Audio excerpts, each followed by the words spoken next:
So you won't take down lies, or you will take down lies? I think it's just a pretty simple yes or no. Congresswoman. You announced recently that the official policy of Facebook now allows politicians to pay to spread disinformation in 2020 elections and in the future. So I just want to know how far I can push this in the next year. Under your policy, using census data as well, could I pay to target predominantly black zip codes and advertise them the incorrect election date? No, Congresswoman, you couldn't. We have, even for these policies around the newsworthiness of content that politicians say, and the general principle that I believe that...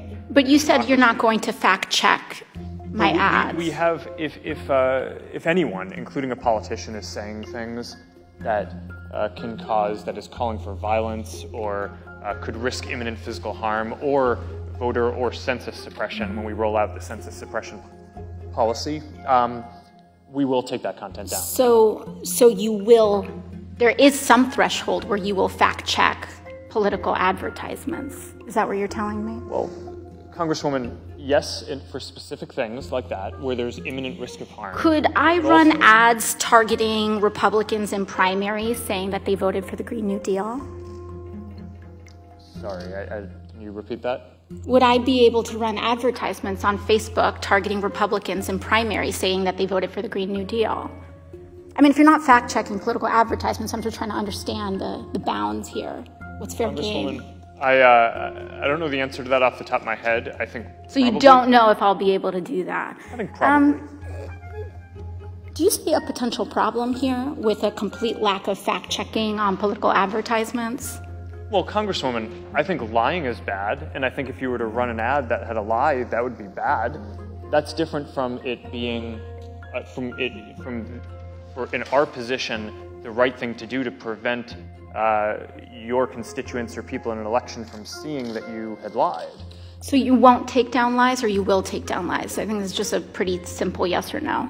Congresswoman, I'm not talking about spin. I'm talking about actual disinformation. Yes, in most cases, in a democracy, okay. I believe that people should be able to see for themselves what politicians that they may or may not vote for so are you saying, won't take them judge down. Their character for themselves. So you won't take. You may flag that it's wrong, but you won't take it down.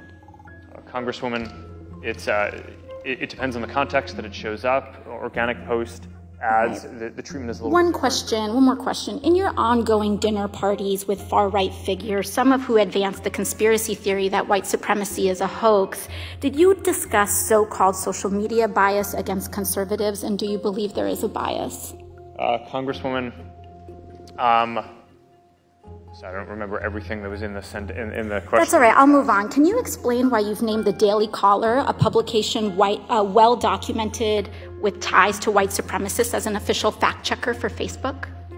Congresswoman, sure. We actually don't appoint the independent fact-checkers. They go through an independent organization called the Independent Fact-Checking Network that has a rigorous standard for who they allow to serve as a fact-checker. So you would say that white supremacist-tied publications meet a rigorous standard for fact-checking? Thank you.